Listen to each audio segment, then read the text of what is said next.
Welcome to the Move with Motus Podcast. My name is Dr. Christopher Ellis, and joining me is personal trainer John Williams. We are the owners of Motus Personal Training and Physiotherapy. Together, we will discuss any topic you can think of when it comes to training and rehab. From the carnivore diet to hip impingement, you can be sure that all your questions will be answered. Enjoy this week's episode. Okay, John, sleep part 2. Are you ready? I am so ready. Okay. We're doing the habits of sleep. Habits of sleep. All right. Tell me what your habit is. So just to give you guys perspective, we're obviously talking about how to build systems for a stress-free life. We talked about some of the physiological impacts of sleep in the last episode. We talked about cortisol, how it increases when you don't get enough sleep. That is one of the main hormones for stress. We need to decrease that. Getting enough sleep is going to be super effective. Having good regular sleep at the same exact time for the same exact amount of time is going to be super important for your stress. I mean, everything. Your happiness levels, your energy levels, your feeling of control over your life. If you don't get enough sleep, you're screwed. So I used to be very bad at sleeping. Like when I was in high school, I'd fall asleep at 12 a.m., have to get up at 6 a.m. for school. I'd get my, 6 to sometimes 5, sometimes 4 hours of sleep, fall asleep in class, forget every question, every test. And I thought I was just doomed with a bad memory. And I thought I was just a tired person, so on and so forth. Like I just thought I have bad genes. I don't know. And it turns out, no, it's just my really bad habits when it comes to sleep. So when did you sort of make changes, and how did you do that? It definitely started in college. I took it as a really big priority. I used to get made fun of a lot for going to sleep so early. And I'd go to sleep like 10. It wasn't even that early, especially compared to my life now. I'd wake up at 7. People were like, oh my God, you get up so early. I'm like, no, I think this is important. I don't know if it was when I listened to that Matt Walker podcast we talked about in the last episode on Joe Rogan, but at some point I had a shift where I was like, this is really important that I get enough sleep. I should probably start doing this. So definitely my freshman year of college is when I started prioritizing it. I still wasn't all that good about developing really good habits, but I was definitely more consistent about getting, my 8 to 9 hours every single night. But, when you're a college student, I'll be honest, college wasn't all that hard for me. I didn't work a job during it. I just made a whole bunch of money during the summer and just spent it all during the school year. Not a very effective strategy for, saving money, but that's what I did. And so I just had my 12 to 15 credits. So I had plenty of time on my hands, so I could get enough sleep. But when you get older and you have more things on your plate, it gets tough to get enough sleep. You have kids and a job and so on and so forth. Kids will kill your sleep. Kids will kill your sleep, I'm sure. And now, question for you, do you feel like even though you have kids and a wife and a job, you own your own business, we do this podcast, so on and so forth, are you able to get enough sleep at night? Generally, yes. I do get disrupted. I do have a 2-year-old, so she does kind of come into my bedroom usually in the middle of the night. Mm-hmm. So it does get disrupted at least once per night. Other than that, it's really about owning my day and being really effective during the day. Because if I don't get done what I need to get done, the wheels are turning at night in bed. Yeah. So as long as I'm efficient during the day, then yeah. Then you're good. Yeah. Yeah, and this is one of the things I have to deal with as a personal trainer is talking to my clients about sleep, and they're like, oh, I have kids, I work, so on and so forth. It's not possible. It's not going to happen. One of the things we talked about in the first podcast of building systems for a stress-free life is mindset. If you don't believe you're in control of your life is going to control you. But if you flip that on its head, you can actually have a lot more control than what you think. Just to give you some perspective of my personal schedule. Now, I don't need you to pity me. I'm not the world's hardest worker, but I do own my own company and I need to be at the gym at certain times. So this is what it sort of looks like. I usually am at the gym at 6 a.m. That means I have to be up at about 4:20 and I have to leave the house at about 5:20 because I live about 30 minutes away. I'm at the gym till about 7 p.m., 7:15 sometimes. And 30-minute drive home from work, I'm home about 7:45. So in order for me to get a full night's sleep, I need to be asleep by 8:20 to be able to wake up at 4:20 and be ready to go. This is usually 5 nights a week that I do this, so I have to do it pretty much every single day. You're an animal. You're working too much. Well, that's the thing. I don't work all that hard when I'm there, but you know what? I make sure to have fun. So I have I wouldn't say I have the world's tightest window for sleep. There's obviously people who work 2 jobs and people so on and so forth. They got crazy lives and they have kids and so on and so forth. And they own a house. They have to take care of that. So I don't necessarily have the tightest window for sleep, but the window is pretty tight. So when I get home, I need to be as effective as possible to get to sleep as quickly as possible. So even if you have a tight window for sleep, it is possible to get your 8 hours because I never fail to do so. That's amazing. All the married people out there are probably cursing you. Yeah. Not married with kids people. Well, and that's the thing too. It's like when I do have like a steady girlfriend, sometimes it gets a little tough because they want to hang out, so on and so forth. But the older I've gotten, the more I've developed really good habits around sleep, the more I've been like, no, this is a priority. We can't stay up till 1 a.m. watching this movie. I got to be in bed. Yeah. All right. So let's go into the nuts and bolts. So what types of strategies do you employ? So let's talk about going to sleep in the first place, right? You know, you get home late. You got 45 minutes to get into bed and be asleep. Not just get into bed, but you got 45 minutes to be asleep. What do? Well, one of the things we talked about was the temperature. And this was one of the things we didn't talk about yet, but was in the last blog. You mentioned something about temperature. Yeah, it's got to be cold. Your core temperature has to come down your body core temperature has to come down about 2 to 3 degrees. So that means setting the thermostat down to like 65. So it's a lot colder than most people think. Yeah, and this is one of the things when you get home and you had that thermostat at 71, 72 because it's a comfortable like moving around temperature. When you get home, you got to start turning it down right as you get there because it needs to be at that temperature for when you go to sleep. Yeah, I actually have a Google Nest thermostat.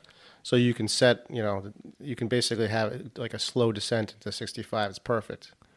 Yeah, and one of my, I just have the normal thermostat. So if you guys are out there and you're like me, you just click it down right as you get home from work. Yeah. Now, I've been sleeping at about 69, which is clearly too warm. But sleeping at a cool temperature, make sure you get those deep wave sleep cycles. Absolutely. There is another workaround too, because especially with couples, like, I sleep kind of hot. My wife sleeps a little colder. You can get what's called chili pad. Have you heard of these? I have not. It's like a mattress pad that circulates water underneath or through the pad, and you can change the temperature in that. So you could have 2 different temperatures. I could sleep on a colder temperature than my wife. So that's a little bit of a hack. That even just seems like a good thing for people to buy if they can't put their temperature down too low because they're worried about their electric bill. Yeah, exactly. So here's the other deal. When you have decided you're going to get enough sleep, it needs to be an unwavering priority. So when you get home and you only have 45 minutes to get into bed and be asleep, everything needs to go off. Your work emails need to get sent. You're going to do it tomorrow. Your significant other wants to watch a movie. Sorry, I can't. I got work the next day. You need to wind down before bed. Do it quicker. And I'm going to teach you a little bit about the systems I use because I feel like I've gotten pretty effective at building a routine to get to sleep and make that wind down as tight as possible. To be quite honest, I can get home from work and driving in my car and be asleep within 30 minutes if I'm quick enough. That's pretty good. So the first thing you need to do, obviously you get home, you eat, whatever. Get that out of the way as soon as possible. But the next thing you need to do is turn off the lights. So bright LED bulbs are going to increase some hormones in your brain. They're going to keep you awake. So the first thing you need to do is get the lights off, light some candles. Now, a lot of people, what do? They sit, okay, I'm going to sit down, I'm going to relax, I'm going to listen to John, I'm going to go read a book, whatever. But the next thing they do before they go to bed is they go to the bathroom, they brush their teeth, wash their face, so on and so forth. Well, the lights in your bathroom are some of the brightest lights you have in your entire house. So all of a sudden you flick on those lights, you get all shine with the lights, those hormones increase, you try to go to bed, and you're like, wait, hold on, I just followed all the rules, I can't go to sleep now. You need to take your face washing, teeth brushing, flossing, whatever routine, make that before the next part of it, which is your quote-unquote wind down period. So you go, do your face washing, so on and so forth, turn off those lights, get all the lights in the house off, and instead of grabbing your phone, watching some TV, watching some Netflix, grabbing your tablet, maybe watching a YouTube video, take all the screens, turn them off, and grab a book. Even if it's a stimulating book, like I'm reading, Harry Potter right now, even books that are kind of exciting are still a good de-stressor at the end of the day that helps you get to sleep faster once you're done reading them. One of the key reasons why that is, I talked about the LED lights. Blue light is another one of those things that's on all of our screens that really has a negative impact on those hormones that you need to be able to sleep quicker and more efficiently and effectively. So grabbing a book is one of the most important things you can do. Yeah, I know that there's a lot of like blue light blockers now, like glasses you can get on the market, so to kind of work around that. But I think the better habit would be put your cell phone in a different room, get your old school alarm clock, because that temptation to start scrolling through your phone can be strong for a lot of people. Yes, it absolutely is. And that's one of the things. So I personally, with my phone, at least 30 minutes before I go to bed, my phone is in my bedroom. I'm in the living room. My phone's in my bedroom on its charger, ready to go, and I don't touch it. I don't go near it from that 30 minutes from when I'm in the living room to when I go to bed. Yeah. And here's one of the nice things, too, is obviously when you're reading a book, you might have to turn on a light in order to read it. Now, I have a Kindle e-reader, which I highly suggest everybody gets because you can have the little light turn on it, and you don't have to have an external light. You can have just a couple candles going. It's a little more calming, and that dimmer light is a little more effective. You can, if you don't want an e-reader, you really like your library, is use incandescent bulbs in, that lamp that's next to your table, next to your recliner, that will be your source of light for when you go to read. So getting away from those bright LED bulbs is going to be super, super important. Mm-hmm. Yep. I mean, this ties into evolution, right? We evolved to be falling asleep in the evening by like a campfire, probably, right? Yep. Yeah, as soon as the sun goes down, melatonin starts being secreted, and that's what like stimulates the sleep cycle. And then when the sun comes up, that signal's cut off. So basically, at night, as the melatonin starts to kick in, when you walk in the bathroom, turn out the light, you're basically disrupting that whole cycle. Yep. Yeah. Yeah, and it's good that you brought that up because everything I do is actually tied to how we evolved to do all this. These are not. I just didn't make up these habits because I was like, oh, this worked, that worked, this works.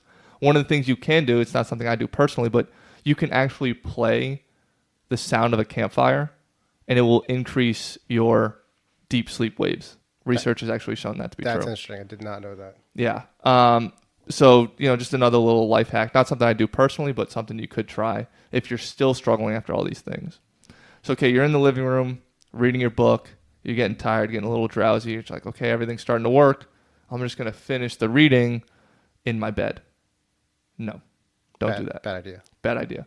So this was in your blog. It's something did Matt Walker talk about this as well? Yes. The Pavlov dog sort of situation? Yeah, I mean, he didn't say that specifically, but basically how the brain is so highly associative that your bed should be just for sleep. It shouldn't be a place to like relax or watch TV. And in fact, if you're having difficulty falling asleep in your bed, you should get up and go to a different room or a different bed if you have a spare bedroom, because then you'll start to tie in your mind, my bed is a place I don't sleep well. Yep. Yeah, and it's a important thing, and you might think we're crazy here, but if we look at, I don't know what the guy's actual his first name is, but this guy Pavlov, he had a dog. I'm sure we've all heard the story. He rang a bell every time he fed the dog, and then soon enough, after a few weeks of time, he rang the bell, didn't feed the dog. What did the dog start to do? He started salivating. Yep. So if a dog can salivate to the sound of a bell, we can fall asleep quickly if we associate our bed properly with what it's supposed to be used for. It's interesting. So when I was in grad school, we'd all do presentations, and this guy Dustin did a presentation on this type of stuff, and he gave us all a bunch of candy. Yeah. And he's like, periodically through the presentation, I'm going to ring a bell, and then you have to eat a piece of candy. So this is within an hour lecture, basically. So he rang the bell like maybe 10 times, and every time had like a Skittle or something like that. Yeah. And then when we were out of Skittles, he rang it again, and he's like, did you guys salivate? And we're like, oh my God, totally. Yeah. So it happens pretty fast. That was in the course of literally 1 hour. 1 hour. Yeah. So yeah, unfortunately you can't take Harry Potter to bed with you, but you're going to be able to fall asleep really, really quickly. Now here's the thing is, sure, building this bedtime routine is great. It's really effective, but the waking routine is also just as important, because the waking routine is going to set your going to bed routine, right? We want to try to associate as many things as possible to getting a good night's sleep, such as unmaking your bed before you go to bed. Even that simple, slow process of unmaking your bed is really important, but guess what? You had to make your bed in order to get there. Another thing that's really important, not something I'm super disciplined about, but I should be, is stretching before you go to bed. Especially if you were reading kind of an intense book, doing some stretches by some candlelight in your room right next to your bed, those slow patterns can be really relaxing and also sort of set the mood for a good night's sleep as well. Yeah, in fact, I tell all my patients to do, because I kind of give them homework like soft tissue work, maybe foam rolling or, using like a lacrosse ball on your calf or something like that. So a lot of that soft tissue work will basically stimulate your parasympathetic nervous system, which is the calm down system. Mm-hmm. So it's great to do that soft tissue stuff. If you have homework like that for me, Yeah. to do that in the evening, it's a great way to just, sort of turn off the system. And if we talk about things that incur stress on our life, pain is one of those things. Mm-hmm. Mobilizing your joints before you go to bed is just one of those practices you can get into to get out of some more pain, decrease stress even further in your whole life. Yeah, and so the flip side is like we're so good as a society at revving up, right? Like having a bunch of caffeine, having some bang energy drinks. Getting excited before a hockey game, so on and so forth. Or it's like go to work, be stressed out, go on my lunch break, go work out, get fired up and go back to work. And, we're great at go, and not so good at turning it off. Yep.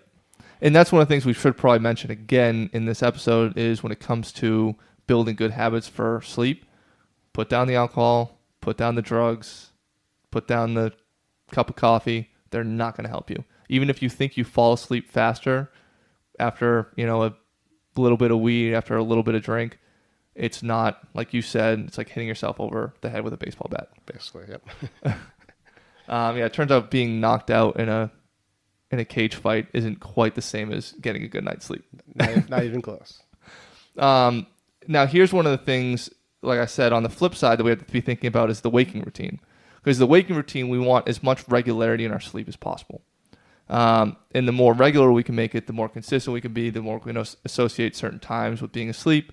But also, we've all experienced, either jet lag or that type of system or daylight savings time where you lose or gain an hour of sleep on one end of the spectrum at night or in the morning. You try to go to sleep that next night, and it's not at the same time, and it's impossible to fall asleep, or it's impossible to wake up at the time you need to wake up, right? We've all had that experience.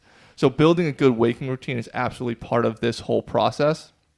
Again, something I used to be really, really bad at. I used to lay in bed. I used to have my phone right next to me, as most people do, charging on the thing, and it's also my alarm. And the alarm would go off, and I just grab the phone, bring it over. And I'm not a big snooze guy, so I didn't click snooze a whole bunch of time. But I would just sit there, open up Instagram, and just scroll for 15, 20 minutes, 30 minutes, whatever it was. Then all of a sudden, I need to get ready for work. I was supposed to be up at 5:30. Now it's 5:50. I'm like, oh my God. Now you have to rush. Like the whole time that I had to take that shower is now gone. So a lot of the times, especially when I was very not disciplined about this, like I wouldn't take a shower before work. I'd wear a hat. Oh, that explains things. Get out of here. But yeah, I would just rush to get out the door. And that was a huge cause of stress. I'd be in the car, I'd be like, ah, John, you're such an idiot. Why would you do this again? You did it last night. You said you weren't going to do it. Just another cause of stress, having just a bad waking routine. So I'll tell you my personal strategy for this because I know a lot of us struggle with this. Actually, what is your waking routine? Do you have the phone right next to the thing, or is it across the room? What do you use for an alarm? Well, for a while, I basically was charging my phone in a different room and used like an old school alarm clock. I was doing that for a long time. Now, the phone has re-entered the bedroom, but I don't scroll through it. I mean, sometimes at night, I got to be honest. Yeah. But in the morning, I don't really touch it. It's, I just get up. I do have a coffee in the morning because I just love coffee. And lately I've been fasting in the mornings. I'll watch the news and I basically plan out my day. I have a little daily planner. And then that's basically it. I usually wake up about an hour before I have to leave the house. I like a good solid hour before I'm out the door. It's just sort of like my quiet time. Usually I'm the only one up. Yeah. Sometimes I get a little work done even. Maybe I'll even blog at that time. Mm-hmm. That's basically my routine. Yeah, and mine, because I do have to, well, I don't have to, I suppose, but I do eat breakfast. It's a little, I have always give myself an hour, but it's a tighter window. Like I said, I wake up at 4:20, get out the door by 5:20 or so. So when I'm up, the first thing that happens is my alarm on my phone goes off, but my phone is across the room. So in order for me to go turn off that alarm, I have to get out of bed and I go turn it off. Now, here's one of the things, because I know a lot of people miss their alarm. They'll show up to work late. Oh, sorry, my alarm didn't go off. I set 2. So I have my phone alarm that's always set for the same time, Monday through Friday. And then I also have an Alexa that's right next to my bed that I set for 5 minutes later, just in case. Yeah. I never have had to use it, but just in case it happens, it's there. So if you need to get another little life hack for making sure you get up at the right time because you are one of those people who tends to sleep in, set 2 alarms. It's pretty simple. No excuses. No excuses. So the alarm goes off. I get up, get out of bed. And then the first thing I do after I turn off the alarm is I make my bed. Because I'm not getting back in it.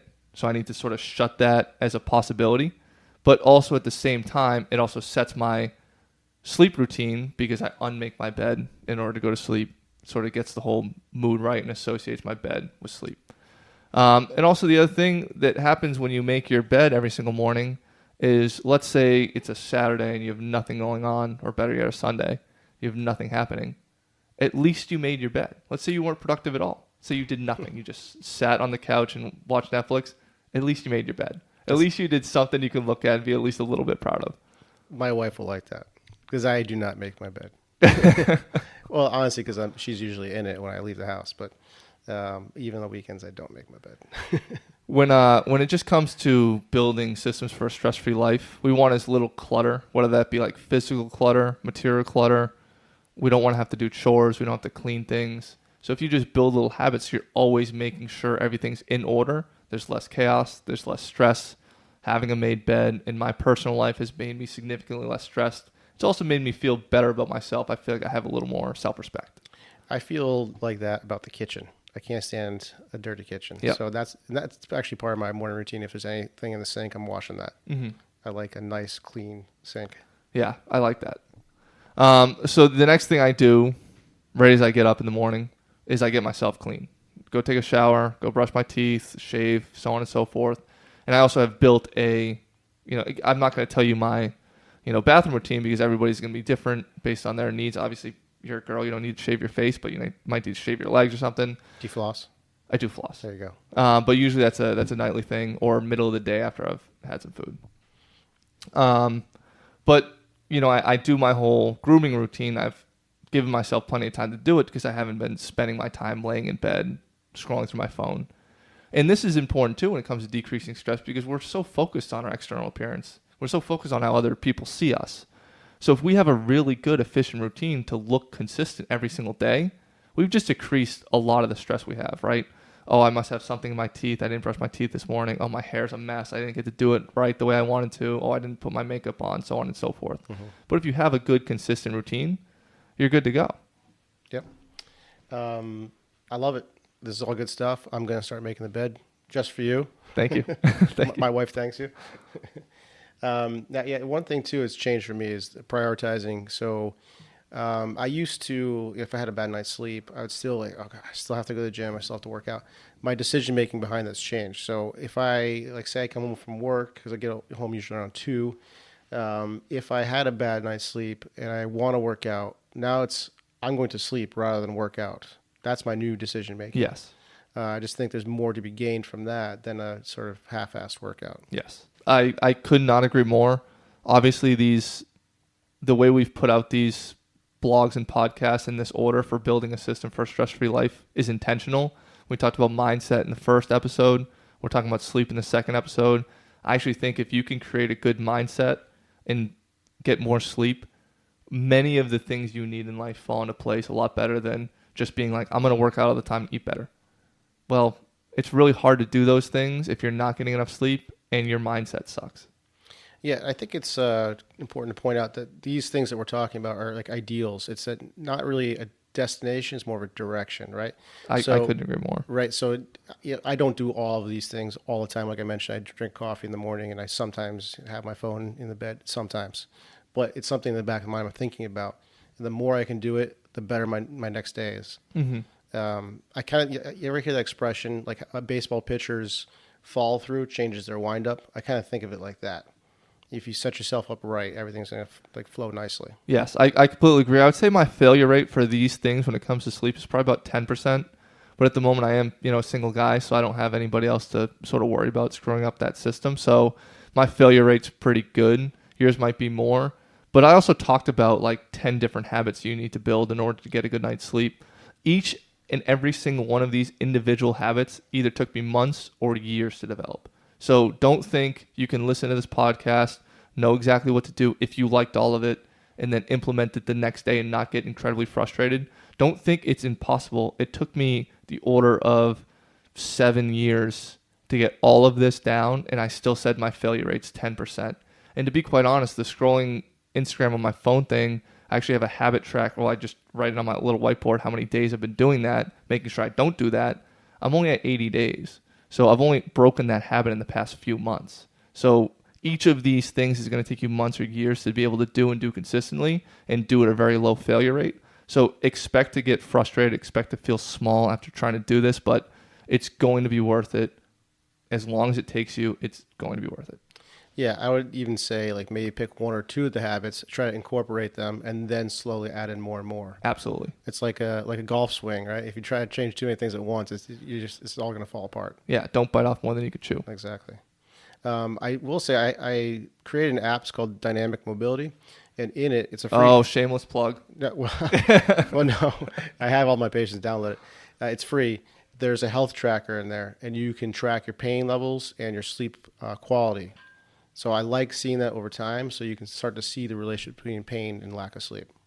That was one of the things I had that was sort of making sleep really important to me. Was I had it's actually a good app.